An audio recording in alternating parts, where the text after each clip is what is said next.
H metre ऊंचा वृक्ष आंधी के कारण इस प्रकार टूट जाता है कि उसका शीर्ष उसकी जड़ से एक्स मीटर की दूरी पर जमीन को छूता है। ज्ञात कीजिए कि वृक्ष कितनी ऊंचाई पर टूटा है। एच मीटर ऊंचा वृक्ष, ये देखो एच मीटर ऊंचा वृक्ष है, ठीक है, आंधी के कारण इस प्रकार टूट जाता है कि उसका शीर्ष उसकी जड़ से एक्स मीटर की दूरी पर जमीन को छूता है, ठीक है, ये बीच में से टूट जाता है। और तो इस प्रकार उसका जो शीर्ष है ना, ये वाला शीर्ष, ये उसकी जड़ से x मीटर की दूरी पर, ये जड़ यहाँ है, इससे x मीटर की दूरी पर जमीन को छूता है, ठीक है। तो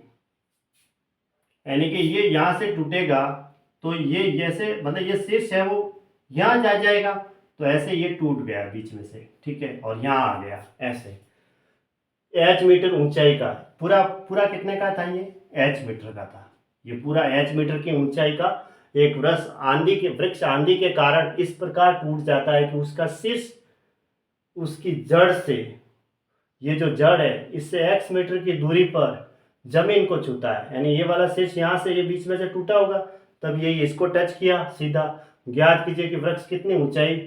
पर टूटा है, यानी कि ये जो वृक्ष ये था ये कितनी ऊंचाई पर टूटा है, यानी कि ये ऊंचाई हमें निकालनी है, ठीक है, ये ऊंचाई, ये कितनी ऊंचाई पर ये टूटा है, ठीक है। तो आंसर रिलेशन है वो सारे के सारे एच एक्स में है, इसको मैंने ए मान लिया, क्या माना, ए, कि वे ये ऊंचाई पर टूटा है, ठीक है। अब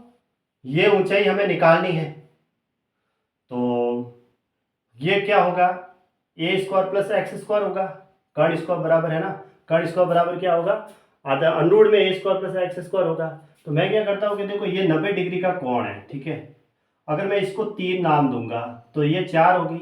और फिर ये कितनी हो जाएगी, 5 होगी, ये 5 होगी। तो ये पूरी जो दूरी थी वो कितनी थी, ये पूरी फिर कितनी पड़ी, देखो तीन, कोई एक ट्रिपलेट लेना है, मैंने 3 4 5 का ट्रिपलेट ले लिया, ठीक है, 3 4 5 का ट्रिपलेट ले लिया, तो ये 3 होगी तो ये 4 होगी, ये 5 होगी। अब ये तो ऊपर वाली 5 थी और ये 4, तो ये पूरी कितनी हुई, 5 और 4 9, यानी कि h बराबर कितनी पड़ी, 9 पड़ी, और a बराबर कितनी आई, 4 आई, x बराबर कितनी आई, 3 आई। अब वैल्यू पुट करके देख लेते हैं वृक्ष कितनी ऊंचाई पर टूटा था, यानी कि a की वैल्यू बतानी है, तो a बराबर 4 है। अब 4 में कौन से ऑप्शन से आएगी, ऑप्शन ए लेता हूँ, h की जगह हम क्या रखेंगे, 9 रखेंगे, और x की जगह 3, तो 9 का स्क्वायर 81 प्लस 3 का स्क्वायर 9 बटा 2 गुणा h, यानी 18, 81 और 9 90 बटा 18, 18.90 आया, तो 18 5 आई, जो कि 4 के बराबर है ही नहीं, हमें तो a की वैल्यू चाहिए 4, कितनी ऊंचाई पर टूटा था। ऑप्शन बी लेते हैं, H square minus x square, 9 का स्क्वायर 81 माइनस 9 बटा 2h है 18, 81 में से 9 गया तो 72 बटा 18, यानी कि 1872, 4 बराबर 4 आ गया, तो इसका मतलब कौन सा ऑप्शन सही हुआ, ऑप्शन बी सही है, ये हो गया, क्योंकि मैच होना चाहिए, तो ऑप्शन बी पे राइट करो डायरेक्ट, ऑप्शन बी है वो सही बैठ गया।